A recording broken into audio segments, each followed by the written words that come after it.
E aí, pessoal? Tudo bem com vocês? Sejam muito bem-vindos a mais um mergulho profundo aqui no Fé em Letras. Hoje a gente vai embarcar numa aventura incrível É isso aí. pelo mundo da Bíblia, desvendando como esse livro sagrado que tanto amamos e que guia nossa fé. Chegou até nós preparados. Com certeza. É fascinante pensar que a Bíblia que lemos hoje tem uma história riquíssima Pois é. e atravessou séculos e continentes. Uma verdadeira viagem no tempo. Verdade, uma viagem no tempo. E é isso que a gente vai fazer hoje. A gente vai voltar no tempo, entender como o conjunto de livros que formam a Bíblia foi definido e descobrir por que alguns livros entraram enquanto outros ficaram de fora. É como montar um quebra-cabeça gigante da nossa fé. É isso aí, é um quebra-cabeça mesmo. E essa jornada começa com a gente entendendo o conceito de cânon. Você já ouviu falar nessa palavra? Claro, assim. Já sim. Mas confesso que sempre me soa um pouco misterioso. Tem a ver com regra, certo? Isso mesmo. A palavra cânon vem do grego e significa régua ou vara de medir. No contexto da Bíblia, o cânon se refere ao conjunto de livros que a comunidade de fé reconheceu como inspirados por Deus e que servem como base para a doutrina e a prática cristã. Então é como se a comunidade tivesse usado essa régua para medir a inspiração divina de cada livro e decidir quais fariam parte da Bíblia. Perfeito, exatamente isso. E essa medição não foi feita de forma arbitrária, né? Não. A comunidade se baseou em critérios bem específicos para definir o cânon, por exemplo, no caso do Antigo Testamento. A gente já encontra uma divisão bem clara em três partes: a lei, os profetas e os escritos. Isso. Lembro de ter lido sobre isso na Bíblia. A lei é composta pelos 5 primeiros livros, né? Gênesis, Êxodo, Levítico, Números e Deuteronômio. Isso mesmo. Esses livros contam a história da criação aliança de Deus com o povo de Israel e a entrega dos 10 mandamentos a Moisés. Muita história importante, né? Sem dúvida. E cada parte do Antigo Testamento reflete uma forma diferente de revelação divina. Enquanto a lei apresenta as bases da aliança e da conduta do povo de Deus, os profetas trazem mensagens de advertência, exortação e esperança para a nação. E os escritos bem, eles nos convidam a refletir sobre a sabedoria, a poesia e a história do povo de Deus. Nossa, que riqueza, cada parte com a sua própria característica. Mas me diz uma coisa, como a comunidade sabia quais livros realmente transmitiam a palavra de Deus? Afinal, devia existir muitos outros textos circulando naquela época. Certo. Com certeza. Muitos outros textos. E aí entram os critérios que a gente mencionou antes. Olha só, hein? Um dos principais era a autoria profética, ou seja, para um livro ser aceito, ele precisava ter sido escrito por um profeta reconhecido por Deus, ou estar diretamente ligado à tradição profética. Faz sentido. Afinal, os profetas eram considerados porta-vozes de Deus. Mas e os livros que não foram escritos por profetas? Como os livros de sabedoria ou Yalsão? Nesses casos, outros critérios entravam em jogo. A consonância com a Torá, por exemplo, era fundamental. Ou seja, os livros precisavam estar em harmonia com os ensinamentos da lei de Moisés. Entendi. Imagina a conclusão se um livro contradissesse a lei, né? É. Mas além desses critérios mais objetivos, me parece que também haviam elementos subjetivos. Tem. Uma espécie de discernimento espiritual da comunidade. Exatamente. Afinal, a Bíblia não foi criada no laboratório, mas no contexto da vida e da experiência do povo de Deus. A comunidade lia, meditava, orava e discernia quais livros realmente traziam a voz de Deus e edificavam a fé. É importante lembrar que esse processo de discernimento levou séculos, envolveu muita discussão e debate entre os líderes religiosos. É fascinante pensar que a Bíblia como a conhecemos hoje Pois é. é fruto desse longo processo de seleção e discernimento da comunidade. Hum. Mas me conta, esse processo foi o mesmo para o Novo Testamento. Afinal, Jesus é o centro da fé cristã. Isso deve ter influenciado a formação do cânon, né? Com certeza. A vinda de Jesus marcou um novo capítulo na história da revelação divina, e isso se refletiu na formação do cânon do Novo Testamento.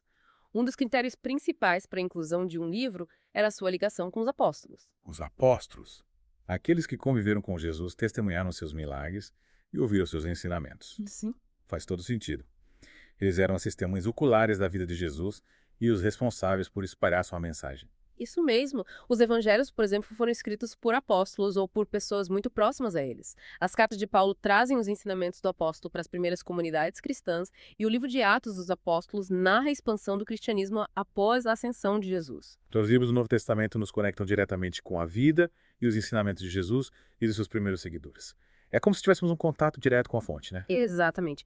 E assim como no Antigo Testamento, a comunidade cristã primitiva teve um papel fundamental nesse processo de discernimento, reconhecendo quais livros realmente refletiam a fé apostólica e a mensagem do Evangelho. É incrível pensar que a Bíblia que hoje cabe nas nossas mãos carrega consigo essa história milenar de revelação, inspiração e discernimento.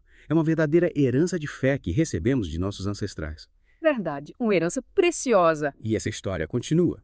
No próximo bloco, a gente vai se aventurar pelo mundo dos livros que ficaram de fora do cânon, os chamados apócrifos. Você já ouviu falar deles? Claro. Já sim. Sempre me intrigou saber por que esses livros não entraram na Bíblia. Mas isso a gente descobre no próximo bloco. Isso aí, no próximo bloco. E antes de irmos para o próximo bloco, queremos lembrar a vocês que podem ajudar o nosso canal a crescer. Deixem seu like, se inscrevam, ativem as notificações e compartilhem esse episódio com seus amigos. A participação de vocês é fundamental para o Fé em Letras. Continuar produzindo conteúdo de qualidade para vocês. Voltamos já. Até já, pessoal. E voltamos para a segunda parte do nosso mergulho na origem e autoridade da Bíblia. No bloco anterior, a gente desvendou os mistérios da formação do cânon bíblico, ou seja, como a comunidade de fé definiu quais livros fariam parte da Bíblia. Foi realmente incrível descobrir como esse processo aconteceu, né? E agora a gente vai se aventurar pelo mundo dos livros que ficaram de fora do cânon, os chamados apócrifos. Confesso que sempre fiquei curioso sobre esses livros. Qual a história deles? Por que eles não entraram na Bíblia? Ótima pergunta. Os livros apócrifos, que significa escondido ou secreto, foram escritos principalmente no período entre o Antigo e o Novo Testamento. Uma época de grandes mudanças e turbulências para o povo judeu. Imagine só o domínio grego, a invasão romana, a perseguição aos judeus, a expectativa da chegada de um Messias libertador. Era um contexto de muita instabilidade política e religiosa. Nossa, devia ser muito difícil viver naquela época. E como esses livros refletem esse contexto? Os livros apócrifos trazem temas e narrativas que demonstram a angústia, a esperança e as dúvidas do povo judeu nesse período turbulento. A gente encontra neles um forte foco em anjos demônios, figuras messiânicas e o confronto entre o bem e o mal. É como se esses livros dessem voz aos anseios e às incertezas do povo judeu diante das crises que enfrentavam. Entendi. É como se fossem um reflexo da alma do povo judeu naquele momento histórico. Mas por que esses livros não foram incluídos no cânon bíblico? Afinal, eles parecem ter uma mensagem importante a transmitir. Existem algumas razões para isso. Primeiro, a maioria dos livros apócrifos foi escrita em grego, enquanto o cânon hebraico já estava praticamente definido. Naquela época, a língua tinha um peso muito grande e a comunidade judaica dava mais autoridade aos textos escritos em hebraico. Faz sentido. A língua era um símbolo da identidade cultural e religiosa do povo judeu. Mas além da questão da língua, havia outros motivos para a exclusão dos apócrifos. Sim. A autoria desses livros era, em muitos casos, incerta ou pseudônima, ou seja, não se sabia ao certo quem os tinha escrito. Ou eles eram atribuídos a autores famosos, mas provavelmente foram escritos por outras pessoas. E essa dúvida sobre a autoria gerava desconfiança em relação à autenticidade e à inspiração divina desses textos. Então, além da questão da língua, havia preocupação com a autoria e a inspiração divina dos textos. Mas e a Igreja Católica? Ela aceita os livros apócrifos, não é? Exatamente. A Igreja Católica os considera parte do cânon bíblico, chamando-os de deuterocanônicos, que significa segundo cânon. Eles foram incluídos na Bíblia Católica no Concílio de Trento, no século XVI. E por que essa diferença de visão entre católicos e protestantes? Essa diferença se deve, em parte, à influência de figuras como Jerônimo, que traduziu a Bíblia para o latim no século IV. Jerônimo era um grande estudioso e conhecia bem o hebraico. Ele tinha dúvidas sobre a inspiração divina dos apócrifos e os considerava úteis para a leitura, mas não para fundamentar doutrinas. Os reformadores protestantes, como Lutero e Calvino, resgataram a visão de Jerônimo e defenderam a exclusão dos apócrifos do cânon bíblico. Eles argumentavam que a Bíblia hebraica, reconhecida pelos judeus, era a base do Antigo Testamento. Então, essa divergência sobre os apócrifos já existe há muito tempo. É interessante como a história da formação da Bíblia é marcada por debates e diferentes perspectivas. Mas, no fim das contas, o importante é a gente conhecer a história desses livros e como eles influenciaram a fé cristã ao longo dos séculos. E, claro, ler a Bíblia com discernimento, buscando a orientação do Espírito Santo. Concordo plenamente. Falando em discernimento, outro tema importante que a gente precisa abordar nesse mergulho é a questão da inerrância bíblica. Você já se deparou com essa palavra antes? Já sim. Mas confesso que ainda tenho algumas dúvidas sobre o que ela realmente significa. É como se a palavra me soasse familiar, mas não consigo explicar exatamente o que ela quer dizer. Sem problema. A inerrância bíblica é a doutrina que afirma que a Bíblia, em seus manuscritos originais, é totalmente livre de erros. Ou seja, tudo que a Bíblia afirma é verdade, seja em questões históricas, científicas, teológicas ou de qualquer outra natureza. Então, para quem acredita na inerrância, a Bíblia é como um guia infalível para a vida. Exatamente. E essa doutrina é um ponto central para a fé evangélica. Muitos estudiosos evangélicos defendem a inerrância com base na inspiração divina das Escrituras, na autoridade de Cristo e dos apóstolos e na confiabilidade histórica da Bíblia. Entendi. Se a Bíblia é a palavra de Deus, então ela não pode conter erros. Faz sentido. Mas me diz uma coisa, como os defensores da inerrância lidam com as descobertas científicas e os estudos históricos que às vezes parecem contradizer os relatos bíblicos. Por exemplo, a teoria da evolução que a gente aprende na escola parece conflitar com a narrativa da criação no livro de Gênesis.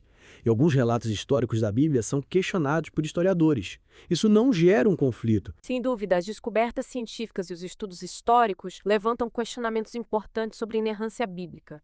E existem diferentes abordagens para lidar com esses desafios. Alguns estudiosos buscam harmonizar os relatos bíblicos com as descobertas científicas, interpretando as passagens de forma alegórica ou simbólica.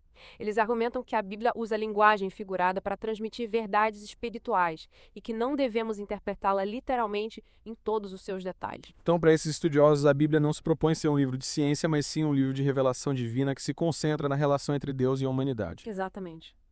Outros estudiosos argumentam que a Bíblia foi escrita em um contexto histórico e cultural específico e que precisamos levar isso em consideração ao interpretá-la. Eles defendem que a Bíblia não deve ser lida como um livro de história moderna com rigor científico, mas sim como um documento antigo que reflete a cosmovisão e os conhecimentos da época em que foi escrita. É realmente fascinante como a interpretação da Bíblia pode ser complexa e desafiadora. E me parece que a questão da inerrância é um bom exemplo disso. Mas mesmo diante desses desafios, muitos estudiosos evangélicos defendem a inerrância, mas reconhecem que existem cristãos sinceros que a questionam. Importante é que o debate seja feito com respeito e honestidade intelectual. Com certeza. O diálogo e a busca pela verdade são essenciais para o amadurecimento da nossa fé. Mas mudando um pouco de assunto, como podemos ter certeza de que o texto da Bíblia que temos hoje é fiel aos originais? Afinal, a Bíblia foi escrita há muito tempo, copiada e traduzida inúmeras vezes ao longo dos séculos. Como garantir que a mensagem original foi preservada? Essa é uma pergunta que eu sempre me fiz. É impressionante pensar na jornada que o texto bíblico percorreu até chegar às nossas mãos. Me parece um verdadeiro milagre que a mensagem tenha sido preservada ao longo de tantos séculos. E aí que entra a crítica textual, uma disciplina fascinante que busca reconstruir o texto original da Bíblia a partir das cópias manuscritas que sobreviveram ao tempo. É como um trabalho de detetive em que os estudiosos comparam as diferentes cópias, analisam as variações, buscam identificar os erros dos copistas e, a partir de critérios rigorosos, tentam chegar ao texto mais próximo do original. E cá estamos nós de volta para a última parte do nosso mergulho profundo na origem e autoridade da Bíblia nossa. Quanta coisa a gente já descobriu juntos, né? Desvendamos os mistérios da formação do cânon, exploramos os livros apócrifos, debatemos a inerrância, viajamos pela história da transmissão dos textos e até aprendemos um pouco sobre a crítica textual e a importância das descobertas arqueológicas. Uma verdadeira expedição arqueológica pelo mundo da Bíblia. E agora, para finalizarmos com chave de ouro, a gente vai desvendar os segredos das línguas originais da Bíblia e descobrir como elas moldaram a mensagem que chegou até nós. Que legal! Lembro que no bloco anterior você mencionou que o Antigo Testamento foi escrito principalmente em hebraico, mas que algumas partes foram escritas em aramaico. E o Novo Testamento? Qual a língua original? O Novo Testamento foi escrito em grego, a língua mais falada na região do Mediterrâneo na época de Jesus. Era a língua do comércio e da cultura, da comunicação. Escrever em grego permitia que a mensagem do Evangelho alcançasse um público muito maior, cruzando as fronteiras do mundo judaico e se espalhando por todo o Império Romano. Então o grego era como o inglês de hoje, uma língua universal. Mas por que o Novo Testamento não foi escrito em hebraico? A língua de Jesus e dos seus discípulos. Na época de Jesus, o grego já era a língua mais utilizada na região, inclusive entre os judeus. Era a língua do dia a dia, a língua que as pessoas usavam para se comunicar nas ruas, nos mercados, nas sinagogas. Escrever em grego era a forma mais eficaz de alcançar o coração das pessoas, de falar a língua do povo. Entendi. A mensagem do Evangelho precisava ser compreendida por todos. E o grego era a língua que abria as portas para o mundo. É como se os autores do Novo Testamento tivessem escolhido a língua que permitisse que a mensagem de Jesus chegasse mais longe e toqueisse em mais corações. Exatamente. E é importante lembrar que cada língua tem suas próprias características, sua sonoridade, sua estrutura gramática ou sua forma de expressar as ideias. Conhecer as línguas originais nos ajuda a compreender a riqueza e a profundidade do texto bíblico, a perceber nuances que podem se perder na tradução. É como saborear um prato típico em seu país de origem, né? A experiência se torna muito mais autêntica. Mas me diz uma coisa, que tipo de riqueza a gente pode encontrar nas línguas originais da Bíblia? O hebraico, por exemplo, é uma língua rica em poesia, com uma estrutura que enfatiza a narrativa e a sonoridade das palavras. Os textos hebraicos são repletos de imagens, metáforas, jogos, de palavras, recursos que criam uma sonoridade e um ritmo próprios que envolvem o leitor e o transportam para o mundo da narrativa. Nossa, que fascinante. É como se a gente pudesse ouvir a música das palavras. sentir a poesia da mensagem. Exatamente. Já o grego é uma língua mais precisa e lógica ideal para a argumentação e exposição de doutrinas. O grego permite construir frases complexas com nuances de significado ideal para expressar as ideias teológicas do cristianismo. Então, cada língua contribui com sua própria beleza para a mensagem da Bíblia, né? O hebraico com sua poesia, sua sonoridade, sua capacidade de nos transportar para o mundo da narrativa. E o grego com sua precisão, sua lógica, sua capacidade de articular as ideias de forma clara e convincente. Com certeza. E é por isso que as traduções da Bíblia são tão importantes. Elas nos permitem ter acesso à palavra de Deus em nossa própria língua, abrindo as portas para que a mensagem bíblica possa ser lida, compreendida e vivida por pessoas de todas as culturas e idiomas. Verdade. As traduções da Bíblia são como pontes que conectam a mensagem original com o nosso mundo, com nossa cultura, com nossa língua. Mas como a gente já conversou em outros blocos, traduzir a Bíblia não é uma tarefa fácil, né? É preciso ter um profundo conhecimento das línguas originais da cultura em que ela foi escrita e da língua para a qual se está traduzindo. E, claro, muita sensibilidade para transmitir a mensagem de forma fiel e compreensível. Sem dúvida, traduzir a Bíblia é uma arte que exige muito estudo, muita pesquisa, muita dedicação. E é importante lembrar que toda tradução é também uma interpretação. O tradutor, inevitavelmente, faz escolhas que influenciam a compreensão do texto, seja na escolha das palavras, na estrutura das frases, na forma como ele interpreta as nuances do texto original. Por isso é tão importante a gente ter acesso a diferentes traduções da Bíblia, né? Para podermos comparar, analisar, ter uma visão mais ampla do texto bíblico. Exatamente. Comparar diferentes traduções nos ajuda a perceber as nuances da mensagem, a entender as diferentes interpretações, a aprofundar a nossa compreensão da palavra de Deus. Estudar a Bíblia nas línguas originais é um privilégio para poucos, né? Mas felizmente temos acesso a tantas traduções maravilhosas que nos permitem saborear a riqueza da mensagem bíblica em nossa própria língua. E que bom que temos essa oportunidade, que a gente possa aproveitar essa riqueza para nos aproximarmos de Deus, para conhecermos a sua vontade, para vivermos a sua palavra. É verdade. Que a leitura e o estudo da Bíblia continuem sendo fonte de inspiração e fé para todos nós. E que esse mergulho que fizemos hoje nos ajude a ter uma compreensão ainda mais profunda da palavra de Deus. É isso aí, pessoal. Esperamos que vocês tenham gostado do nosso mergulho de hoje. Não esqueçam de deixar o seu like, se inscrever no canal, ativar as notificações e compartilhar esse episódio com seus amigos. A gente se vê no próximo mergulho. Até lá!